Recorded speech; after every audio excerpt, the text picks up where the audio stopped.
casa também, né? Fiz o meu mestrado e o meu doutorado aqui nesse lugar maravilhoso que a gente está, infelizmente, assistindo ser totalmente desmontado e desrespeitado enquanto instituição.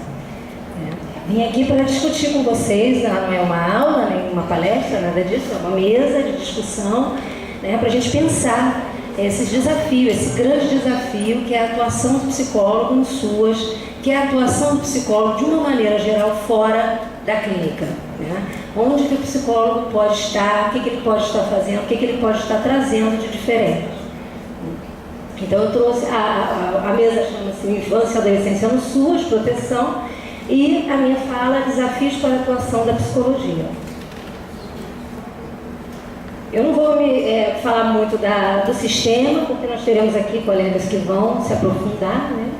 Mas o SUAS, que é o Sistema Único de Assistência Social, ele tem 2 níveis de atuação, a proteção social básica e a proteção social especial, que se divide em média e alta complexidade.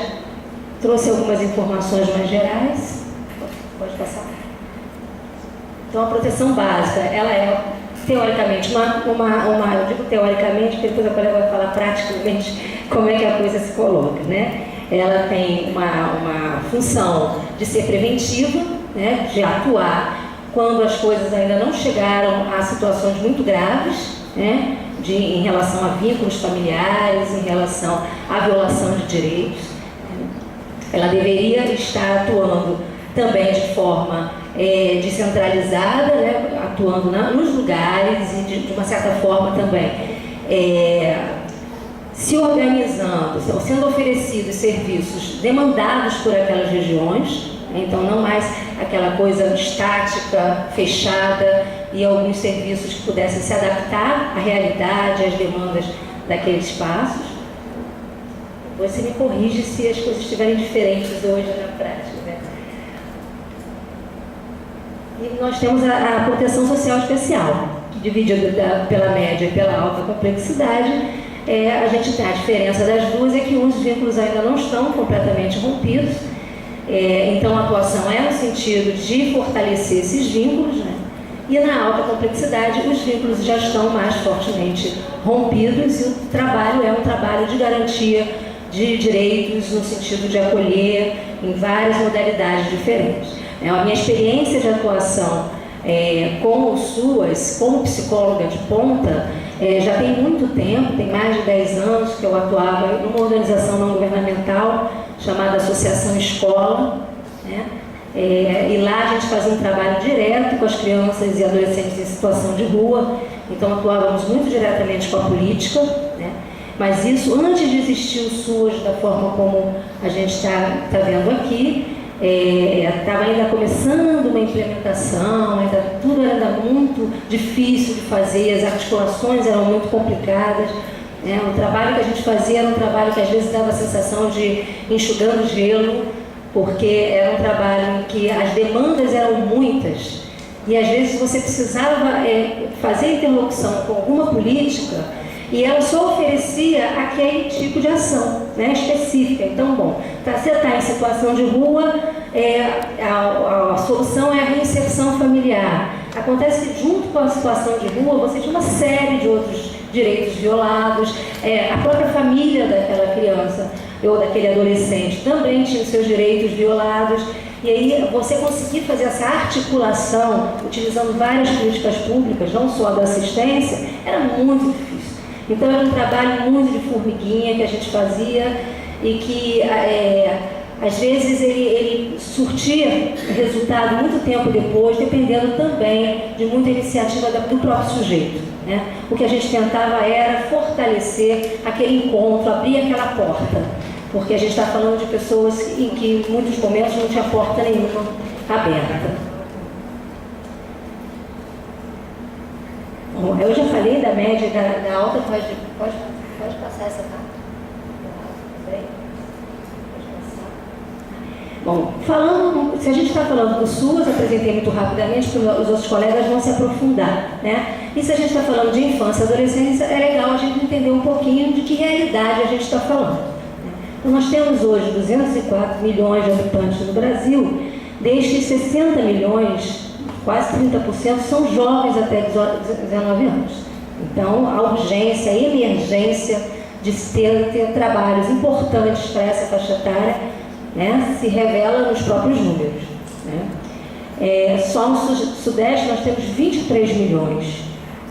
E 11 milhões de pessoas no Sudeste são pobres, 3,5 extremamente pobres. Isso é uma situação que a gente viu piorar a partir dos últimos anos, né? Com toda essa confusão e esse desmonte que vem sendo feito com as políticas públicas, né? A gente está percebendo que isso está, os números estão mostrando que isso está aumentando, uma extrema pobreza que a gente tinha visto diminuir está voltando a crescer, né? E é com essa realidade que a gente tem que lidar. 11 milhões de pessoas pobres, 3,5 extremamente pobres. A gente, quando pensa num país continental como a gente tem um país muito grande, né? 11 milhões é gente demais. Se você, eu quando estive fazendo meu pós-doutorado em Portugal, você falar em 11 milhões de pessoas pobres, eles não têm isso de população no país inteiro.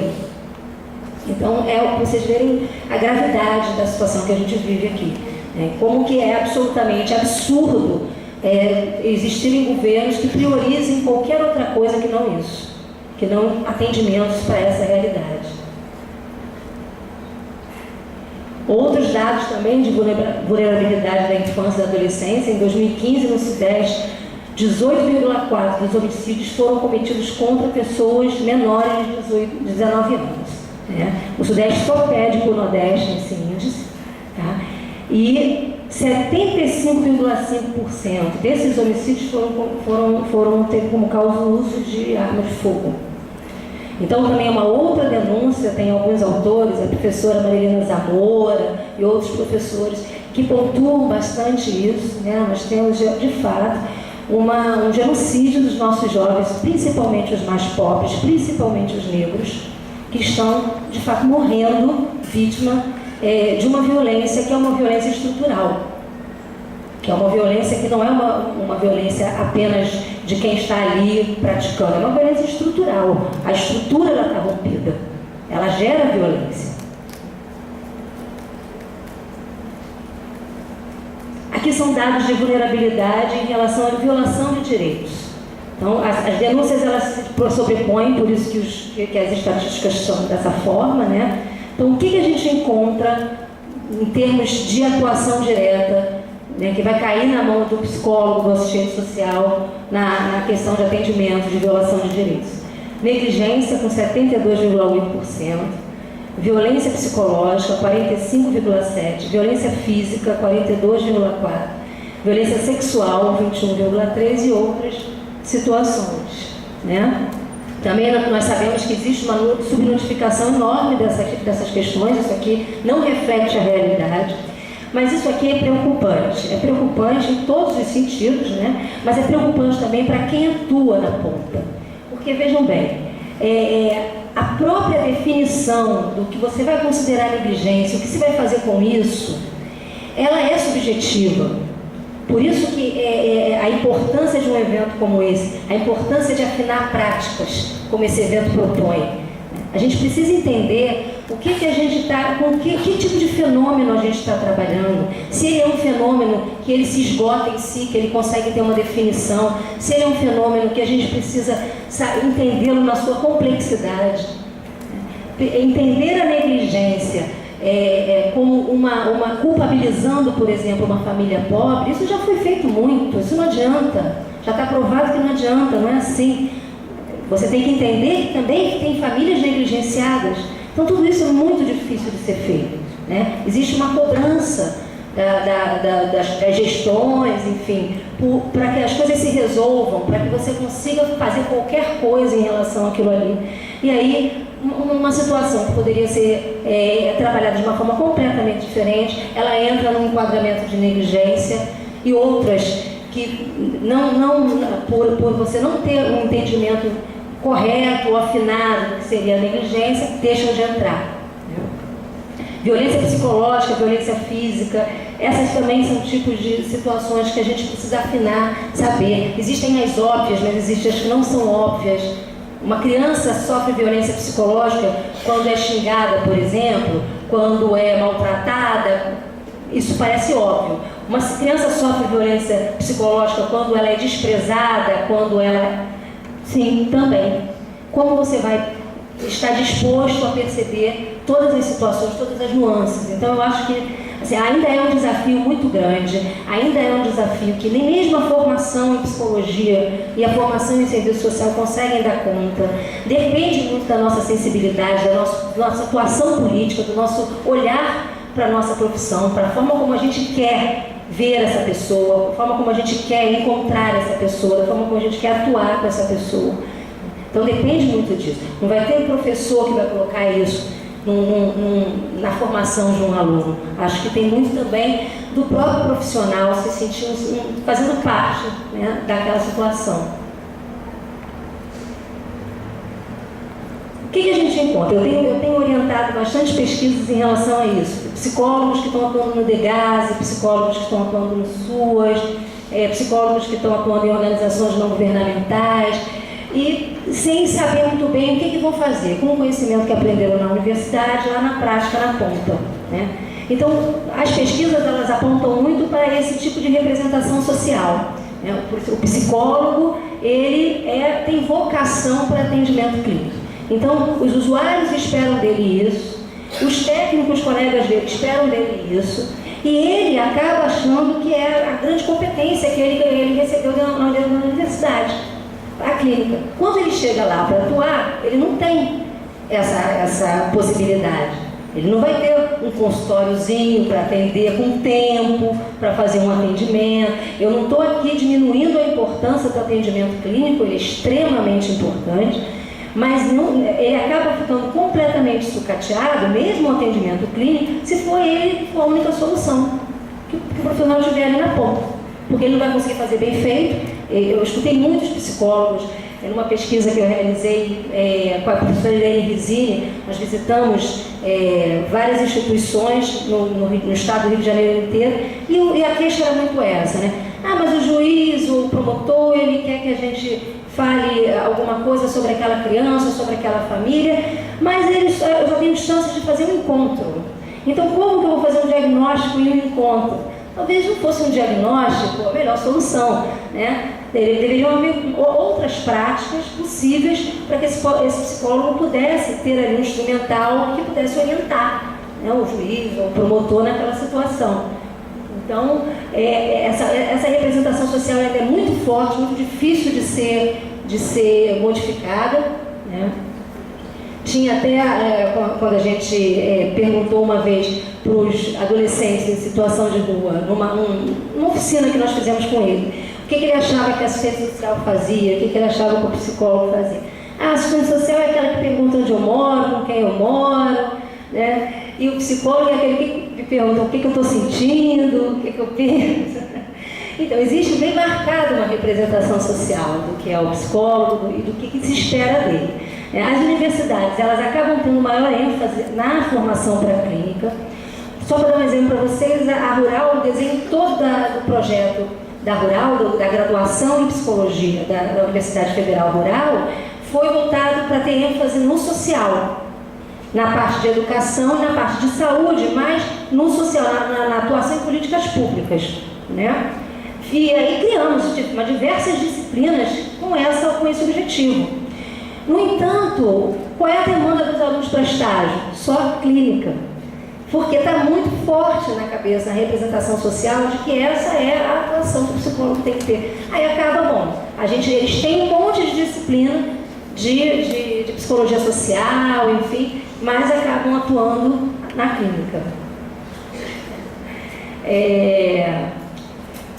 Então, pouco conhecimento da atuação em outras áreas, em especial nas equipes psicossociais, do SUS, do SUAS, do Conselho Tutelar, do Ministério Público. Então, o que o psicólogo pode fazer, o que é possível para o psicólogo fazer em termos de atuação, que não seja apenas clínica, quando ele está em equipe com um assistente social ou quando ele está atuando nessa área, mais especificamente, né, de garantia de direitos. Eu discuto muito com meus alunos na formação e graduação uma vertente da psicologia que ficou mais conhecida como psicologia comunitária, mas existem outros nomes para ela, né? Uma psicologia mais crítica, uma psicologia mais sócio-histórica, né? Uma psicologia com maior ênfase, uma psicologia institucional, mais com esse viés de provocação, de transformação, de conscientização. Então eu tenho trabalhado bastante com meus alunos, dentro dessa disciplina, as possibilidades de atuação do psicólogo que vão para além da clínica, né? E mostrando para eles que talvez a principal contribuição que eles podem trazer na atuação deles é se despir um pouco da noção de expert, de que sabe tudo, de que vai chegar naquele lugar e que vai transformar aquele lugar, que é ele que é o agente de transformação daquele lugar, para se permitir entender o contexto. Ah, mas eu aprendi na faculdade a fazer isso, esse contexto não me permite. Então, se permita perceber o contexto, ver o que é possível fazer dentro desse contexto que você tem. Então, em cada contexto geográfico estão presentes determinadas condições sociais, econômicas, políticas e culturais próprias, que interagem com a produção de conhecimento e criam singularidades. Um profissional disposto, primeiro, a esse encontro com o contexto, ele já vai tentar criar estratégias, né, conhecendo outras práticas, trocando com outros colegas, criar estratégias de atuação que fujam ao tradicional, ou aquela situação única que ele aprendeu na universidade, que ele só sabe fazer dessa forma. E aí, a psicologia comunitária, ela tem essa proposta de que a gente deve sim, não é jogar fora a criança junto com a água suja, né? A gente deve sim aproveitar o arcabouço teórico da psicologia, mas talvez até criar novos, ou adaptar, ou juntar com outras áreas de atuação, né? Triangular teoricamente com outras áreas, para perceber de que forma a gente pode usar aquele conhecimento naquele contexto ali. Eu vou fazer um trabalho e esse trabalho é um trabalho de grupo. Só acontece que enfim, esse contexto que eu estou tem muita dificuldade em desenvolver um trabalho de grupo. Que outra estratégia eu posso ter? Não vou ter mais saída? Vou começar a criar condições fechadas, do tipo, não veio, não vai participar, não vai isso, não vai aquilo, criando certas regras que estão vindo de mim sem consultar, sem perceber como é que aquela dinâmica se dá, né? Então esse encontro é muito importante. Então o objetivo é sempre se adequar ao contexto e a partir dele propor alternativas. Essa noção de comunidade, a gente acaba falando psicologia comunitária, pensa em comunidade carente, pensa, né, é uma escadinha assim no pensamento que a gente tem quando a gente fala em psicologia comunitária. A psicologia comunitária não necessariamente está falando de comunidade física, da forma como a gente conhece. A psicologia comunitária, ela se refere à ideia de comum. É você tentar entender, compreender e dinamizar grupos sociais que vivem em vulnerabilidade naquilo que eles têm de comum, de forte, de potência, de rede, de suporte. Então é um comunitário muito mais nesse sentido. Você pode fazer psicologia comunitária dentro de um equipamento do SUAS, porque é a forma como você é psicólogo que te define como psicólogo comunitário, e não o lugar que você está atuando, o lugar físico que você está atuando.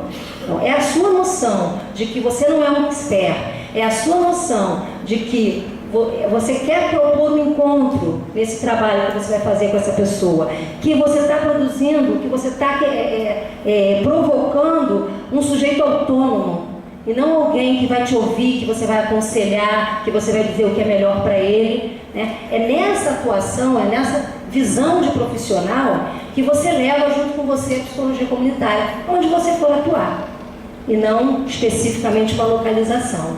Tá? Isso aqui é só para dizer para vocês que a psicologia comunitária, da forma como ela é estudada, ela tem sua origem nos Estados Unidos, mas com outro tipo de pensamento, né? Então era uma ideia de fazer a mudança social, a transformação social, mas muito mais para o empoderamento daquelas pessoas, para que elas voltassem ao sistema de trabalho, né, passassem a produzir, a consumir, né, e que a psicologia comunitária latino-americana ela acabou se configurando de uma outra maneira. Então, ela acabou trazendo muito mais a questão da conscientização política, do papel político, do ser político. Então, não é exatamente um indivíduo que vai se adequar, se adaptar às regras, às normas e ser inserido. É um indivíduo que pode, inclusive, ficar muito indignado quando ele se percebe um ser político oprimido, né? Então, tem uma certa diferença no que você provoca quando você fala de uma psicologia comunitária latino-americana.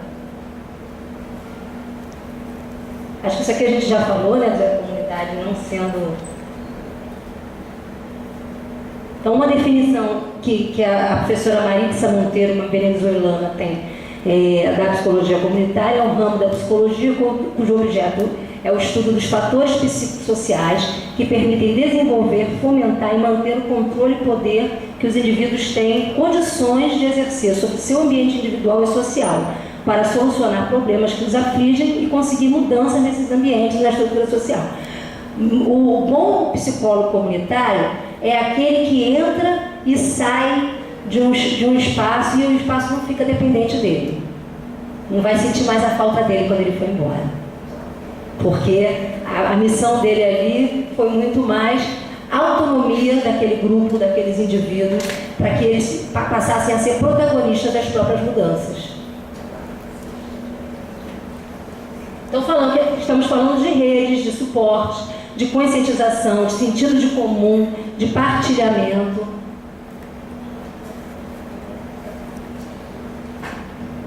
Então, é reconhecer o papel ativo da pessoa em seu próprio processo de mudança. Se você já chega num lugar sem acreditar que aquela pessoa é capaz de mudar, ou, isso é um perigo também, é uma armadilha muito grande, ou achando que é você que sabe o que é melhor, que aquela escolha que ela está fazendo é porque ela não sabe muito bem, que se eu esclarecer, ela é melhor. Você já está partindo de um lugar de desrespeito.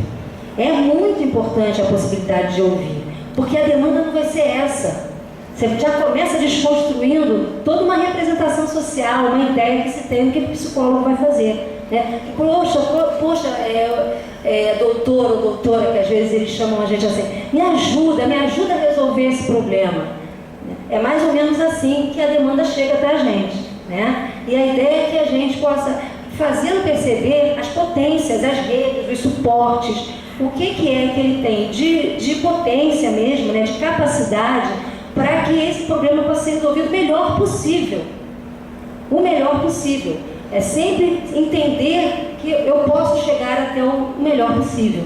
Mas para isso precisa que alguém acredite nele. Né? Então a visão já fui, né? Vamos lá, vamos passando. Eu já sei, eu falei, eu acho que está dentro do... Pode passar. Vamos deixar nessa última. Então, porque antes o que eu trouxe para vocês de forma mais teórica, eu já acabei falando aqui na discussão. Tá? Então, eu acho que isso aqui seria mais para fechar a minha fala, né? Fazer psicologia na atuação de garantia de direitos e, acima de tudo, propor um encontro. Somente nesse encontro que as mudanças poderão acontecer e serão não as mudanças que o psicólogo quer, mas as possíveis e importantes para quem dela precise. E talvez seja, inclusive, se permitir mudar nesse encontro enquanto profissional e ser político. Eu acho que a mensagem principal é essa. Tá bom? Muito obrigada, gente.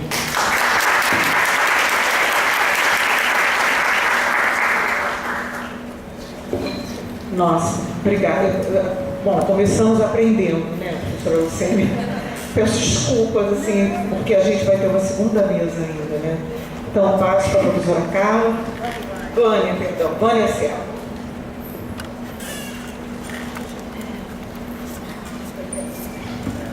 Bom dia a todos.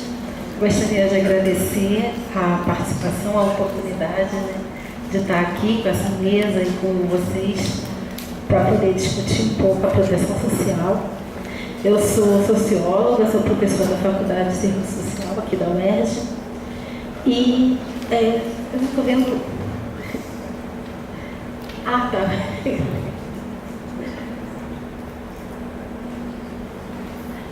Não é esse, não. É esse. E eu vou discutir um pouco, falar um pouco sobre a proteção social e sobre a política social, né, que é o que a Faculdade de Serviço Social discute, o que a gente pode trazer para um melhor entendimento, né, sobre a proteção social. A proteção social, ela se torna um problema, né? No século XVI, século XVII, né? Antes havia proteção, mas essa proteção ela era sobre o encargo das famílias, da vizinhança, da igreja, não era uma política pública, né? Mas era um cuidado, e não havia esse medo na sociedade do abandono, né? Não havia o medo da criança ser abandonada, não havia o medo do idoso ser abandonado, né? Tem um livro chamado Na Pista dos Nossos Medos, ano 1000, ano 2000, e o autor mostra que esse medo da sociedade, né, de ficar sozinho, de sofrer um abandono, é um medo que vem depois, né? Não é o medo da Idade Média, por exemplo, né? É o medo que vem posterior, né? E é o medo que vem com assalariamento, né? Quando o trabalhador necessita vender a sua força de trabalho, quando ele é concebido como mercadoria qualquer, e quando ele depende do salário para viver, é que é necessário, então, criar um sistema e uma política de proteção social. Isso se torna evidente, né, a partir do assalariamento e da migração para os centros urbanos, que dá visibilidade à pobreza, e surge, então, as figuras que Vitor Hugo viu nos Miseráveis, né? A criança de rua, né? Da visibilidade, né? E se torna então um problema, né? A delinquência dos jovens, os tribunais que vão começar a atender as famílias pobres, né? Então o problema começa a ganhar essa dimensão de um problema público. E é nesse momento, que é o momento do surgimento da sociedade de mercado, que tem as primeiras iniciativas da assistência como política pública, né? Que a gente conhece como a Lei dos Pobres. É o primeiro momento de intervenção do governo com as igrejas, na época ainda era com as igrejas, porque antes a assistência era entendida como uma obrigação moral, não como um direito, né? Um rei bom era um rei que dava esmola, a pessoa boa era a pessoa que ajudava as outras. E é uma responsabilidade no sentido da obrigação da família, né? da religião e da vizinhança. Né? A vizinhança, o medo que era o que? Era das invasões externas e das epidemias. Depois, com o assalariamento, né, e com a urbanização, as pessoas começam a ter medo do abandono, de se tornar idoso e ficar abandonado, de ficar desamparado, e começa então a ideia da proteção social.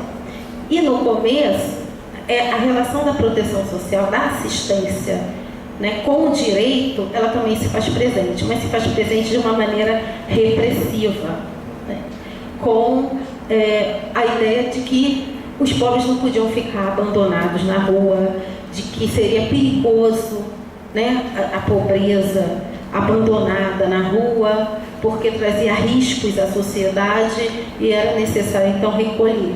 Eles fizeram os primeiros asilos, mas para recolher eles começaram a fazer as leis, né, e a pensar formas de assistência.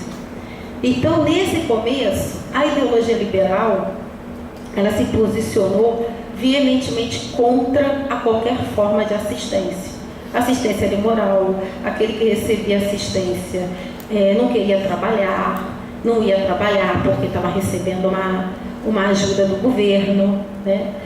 E toda uma concepção moral negativa sobre a pobreza passou a ser construída. A Até então, não havia a percepção de que o desemprego existia.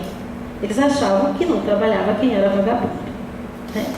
E que esses vagabundos não mereciam nenhum tipo de suporte em dinheiro, em renda, em nada, né? A primeira experiência da renda mínima foi em 1795 com a Sperry Leite, que era um abono para completar a renda do trabalhador, e quando ele se torna assalariado, ele fica miserável, né?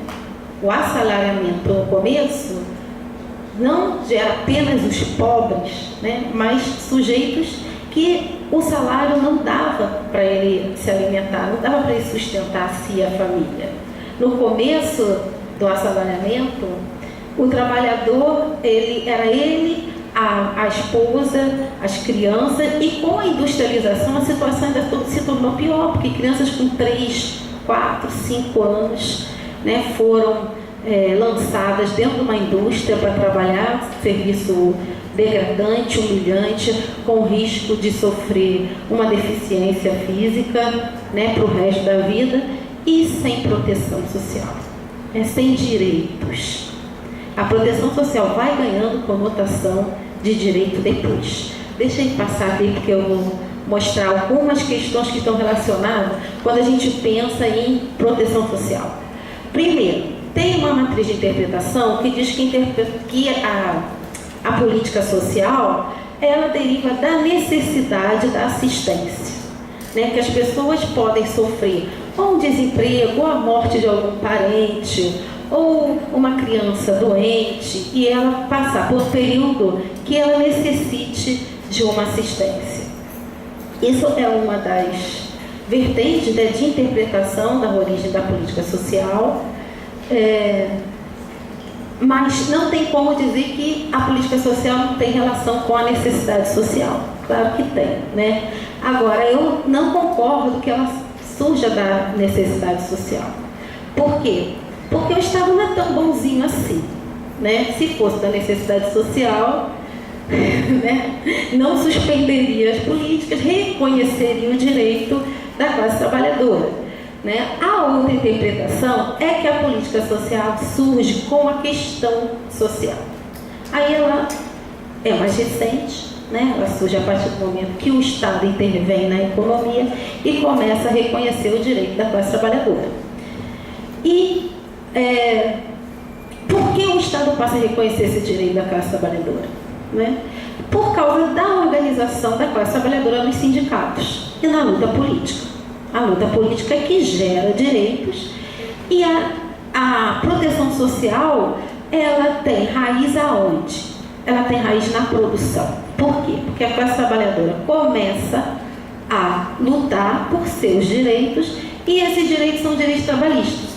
É o direito às férias, o direito à licença maternidade, né, o direito à aposentadoria, né, a princípio pensada como seguro, e a partir da década de 40, né, depois do relatório Beveridge, né, que trouxe todo o embasamento para pensar a Seguridade Social. Meu Deus, esqueci. Alguém lembra o nome do autor que fez uma metamorfose da questão social? Ele é super... Castelo, Robert Castelo, isso. Ele tem um livro chamado O que é Ser Protegido. Nesse livro, ele diz que aquele que tem propriedade, ele tem proteção. Aquele que não tem propriedade, precisa da seguridade. Né? A seguridade social é um direito daqueles trabalhadores que não possuem a propriedade dos meios de produção. Então, a luta dos trabalhadores foi sendo construída na troca, né, da propriedade dos meios de produção, do domínio sobre os meios de produção, na troca pelos direitos sociais. Os direitos sociais que constituíram a base da Seguridade Social, né, que a partir da Constituição, né, como é concebido na Constituição, é assistência, saúde e previdência social. Né? Então, é um direito da classe trabalhadora a seguridade. Por quê? Porque sem a seguridade o trabalhador está desprotegido. Né? Porque o trabalhador precisa da proteção. porque ele não tem os meios para gerar a sua própria sobrevivência. Ele depende do trabalho, ele depende do salário, ele necessita estar inserido no mercado. Quem já ficou desempregado sabe que a gente tem medo, e o medo é o medo de ficar desprotegido. Daí pensar um sistema de segurança, seguro-desemprego, os equipamentos de assistência. Mas a assistência, ela foi concebida no século XX como algo que não seria permanente, como algo que seria um período na vida da pessoa, como algo provisório. E esse é um problema para trabalhar dentro da assistência. Como a gente pode operar na assistência de maneira a gerar uma transformação social e não a permanência do sujeito na situação de dependência. Então a assistência ela tem esse aspecto que é pensar a relação entre autonomia e independência. Com a ideia da Seguridade Social, você tem um reforço da concepção de autonomia, porque tem a assistência concebida não como um socorro, mas como um seguro, como um direito da classe trabalhadora. Então, sendo um direito, a sua relação com a cidadania é direta, Não é uma situação de uma dependência do sujeito. Ela está na chave ali da necessidade também, de responder a uma necessidade. Por quê? Porque o trabalhador é assalariado. E sendo assalariado, ele corre o risco de passar pelo desemprego, por situações que ele necessita da assistência.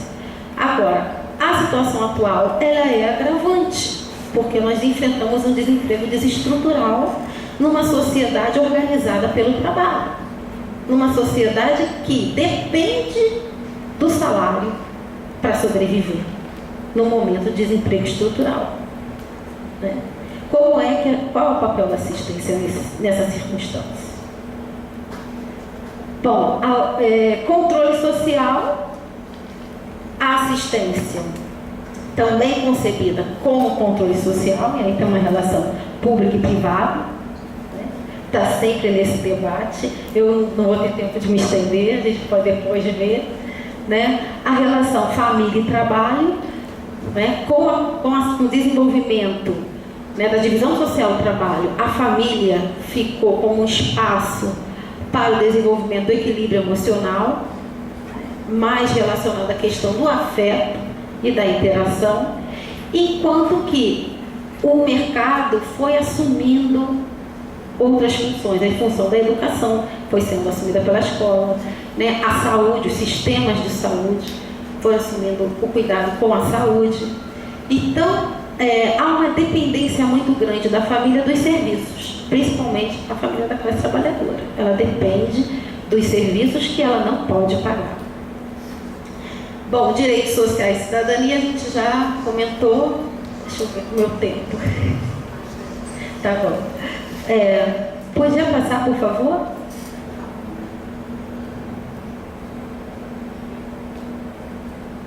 Bom. Há uma relação entre trabalho e assistência social, Essa relação é sempre tensa, porque a ideia de que a assistência é para aqueles que não trabalham, ela fica sempre... ultimamente, nós temos essa relação da assistência e trabalho, como a assistência ela está pensada para aqueles que não trabalham, então, das condicionalidades para receber essa assistência. A crítica liberal, como eu já mencionei, que é aquela crítica moral, de que a pessoa que está recebendo a assistência, ela não merece, porque ela não vai querer trabalhar, e só deve receber assistência quem trabalha, sem considerar as condições que o mercado oferece. A relação entre assistência social e lei nas instituições de controle social, a assistência social, junto com a lei, pode se tornar um dispositivo de poder para reforçar a repressão do Estado, e não para a cidadania e a emancipação, você tem que tomar o cuidado, né? A assistência social e o foco na família, isso é uma outra questão também, como é que a assistência social passa a interferir sobre a família, né? Isso também vem com a questão do mercado, né? E como que os assistentes sociais ou quem trabalha na assistência procura fazer com que essa família, ao invés de pensar no fortalecimento dessa família, às vezes pensa no assujeitamento dessas famílias, né? As condições que o Estado quer, e quem trabalha dentro de uma instituição orientada, criada, né, pelo Estado, tem que tomar o cuidado de não ser um representante do Estado, porque o Estado, ele pensa o controle social e pensa a pobreza como uma intervenção sobre a pobreza como paliativo para exercer o controle social, né? E aí a ideia do assujeitamento da família é clara, né? Tornar as famílias dóceis, ou a classe trabalhadora dócil, como o Foucault já falou, né? E a questão do combate ao trabalho infantil, né? É outra questão também que está muito presente, e que para o capital não importa que seja mulher, homem, criança, para ele com as melhores condições de lucrar, melhor, porque o objetivo do capital é o lucro, a finalidade do capital é o lucro. Daí ser muito difícil pensar direitos humanos numa sociedade capitalista, porque a finalidade não é humana, a finalidade é o lucro, né? O lucro é coisa, o humano é o meio de conseguir o lucro. Então, tentar fazer com que as políticas tenham como finalidade o humano é uma luta do capital versus o trabalho, né? Ou seja, dos capitalistas contra a classe trabalhadora, questão social, né? Vamos lá. Passa para mim, por favor. Bom, depois da década de 40, a gente sabe que o mundo conheceu as políticas, né, de Estado de bem-estar social, a ampliação do Estado, mas na década de 80 veio a chamada crise das políticas do Estado de bem-estar social, né? Consideraram que os cidadãos ficavam passivos, que não era uma solidariedade vicinal nem familiar que reforçava, mas uma sociedade sistêmica, porque eram os sistemas de política, né? Havia abuso de poder, e aí eram as instituições totais, como a FUNABEM, né? A internação dos loucos, a institucionalização, né? O aumento da burocracia, o aumento da dependência, a atomização. Quanto maior a burocracia, mais aprofundado é o individualismo, maior a atomização. Bom, no novo paradigma, que é o paradigma dos direitos humanos, que a Constituição incorporou e todos os estatutos passaram a incorporar, se reforçou o quê? A ideia da participação social, a valorização das famílias. Isso porque, primeiro, havia uma crítica ao processo de institucionalização. Então, a ideia de que a criança deve ficar na família, de que a família deve ser, né, reforçada como um lugar de cuidado. A assistência social como direito. A cidadania como modo de vida. A cidadania não é só direito, a cidadania é uma maneira de se comportar, uma maneira de tratar o outro, uma maneira de reconhecer a alteridade, né?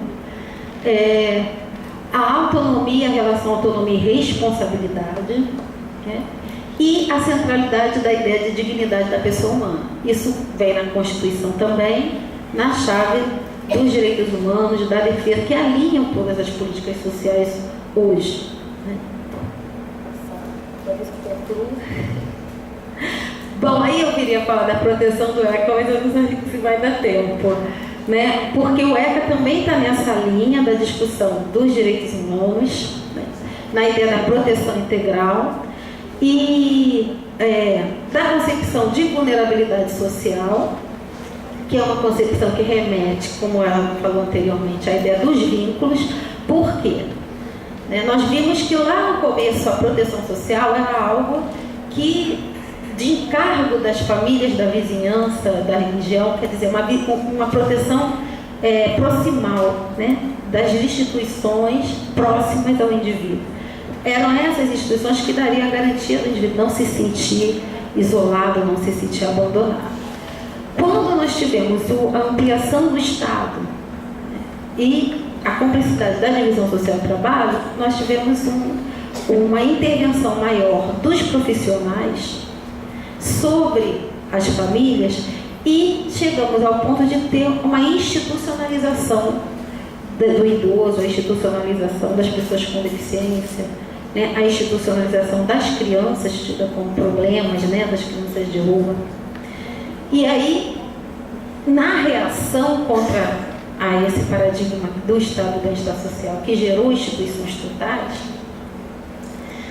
a sociedade pensou em construir um novo modelo para pensar a proteção social. E nesse modelo, colocou a família, a sociedade e só depois o Estado. Então, permitiu um certo recuo do Estado ao construir isso. Mas a ideia não era de que o Estado ficasse ausente de jeito nenhum, né? Mas de mudar a norma para o controle social, para o exercício do controle social. Não era não haver Estado, mas haver participação social para a sociedade ter autonomia, né? Algo que a gente já tinha sofrido com a ditadura. Nós não pudemos exercer essa autonomia, né? E evitar o abuso do Estado, principalmente no caso da institucionalização, do recolhimento das crianças de rua, né, desse não direito, né, e do abuso do direito. Então, o Estatuto segue essa linha também, né, e também vai pensar uma forma de proteção social que compreende o sistema de garantia de direitos. O sistema de garantia de direitos tem 3 eixos: a promoção, né, que são as políticas sociais básicas, né, o controle social, onde estão os conselhos, e o Conselho de Direitos, que formula a política e implementa a política para a criança. Já vou concluir rapidinho. E a defesa de direito, onde estão a defensoria, a promotoria, o Conselho Tutelar, né. E o que aconteceu? Tem muita gente que discute lá o Estatuto, critica o Estatuto. O Estatuto, né, depois desses anos todos, ele já mudou muito. Já veio a nova lei da adoção, que já tem implicação na política de assistência, uma lei criada no Conselho Nacional de Justiça, né, não uma lei criada pelo Conselho de Direitos. O SINASE, né, e agora eles já querem a redução da maioridade penal. Né? Nós estamos numa conjuntura muito adversa, né, de retrocesso, e é um retrocesso nas políticas, porque todas as políticas, a partir da Constituição, foram embasadas nos direitos humanos, né? E há uma contestação aos direitos humanos, que são direitos da classe trabalhadora, direitos que a classe trabalhadora conquistou com muita luta, né? E não é só os direitos trabalhistas que estão regredindo, são, né, todas as políticas sociais, idoso, mulher, criança, né, há um desmonte geral, né, e quem está sendo atacado é a classe trabalhadora, é o sistema de proteção social. Então, mas isso já vem há muito tempo. Nós estamos num momento que isso chegou para a gente de uma maneira evidente, ao ápice e muito rápida, mas isso já vinha acontecendo de alguma forma, né? A gente via que a gente já estava reclamando, já estava faltando a política social. A judicialização da infância já estava presente. Por quê? Porque o eixo da defesa é que estava mais evidente e era o que mais se pedia, né, mais se exigia, né? Era a criança entrar no Conselho Tutelar e parar na justiça. Era a família entrar no Conselho Tutelar e parar na justiça. Isso aí é reunir lei com assistência, também é retomar um processo que a gente deveria se afastar, né, que começou lá, né, do paradigma repressivo, que reúne a ideia da necessidade da ordem, né, com a assistência, né. A força, né, que é a repressão mesmo, né, e a assistência que também dá forma de impor o direito, também a repressão. Então, a ideia de desjudicializar a infância não aconteceu. Pelo contrário, nós tivemos mais direitos e menos proteção. Enquanto a situação da classe trabalhadora estiver degradada, enquanto o sistema de seguridade social estiver degradado, né, vai ser mais difícil pensar a proteção social para criança e adolescente, porque o direito faz tende a gente a pensar a criança de maneira separada da família, mas ela é na família que ela nasce, é na família que, né, ela se pode até separar, mas depois, né? E não é essa a intenção que o SUAS pensou, não é isso que a gente estava pensando quando foi feito o Estatuto e quando foi criada antes a Constituição, né? Então, hoje, o problema que a gente enfrenta é muito grande, né? Porque são as famílias mesmo que estão sendo, de maneira dramática e drasticamente atingidas no país. Eu queria falar alguma coisa melhor, mas a nossa situação é da gente buscar unir forças, né, e tentar entender que nós estamos vivendo um período de repressão muito grande e que a gente não pode pensar dentro dos equipamentos em acentuar a força do Poder Judiciário sobre as famílias, né, porque isso também é repressão. Né? E como organizar no sentido de pensar a autonomia da classe trabalhadora, né, no sentido de pensar classe social, porque é aí que vai sair direitos. Só com a organização da classe trabalhadora, com a organização popular, é que deriva direitos. Eles não vão se sensibilizar com o reconhecimento. Direito não é algo que está na Constituição e a gente conquistou e pronto. Direito não é algo que está no Estatuto. Isso é visível, né? Direito é luta e a gente tem que ter disposição.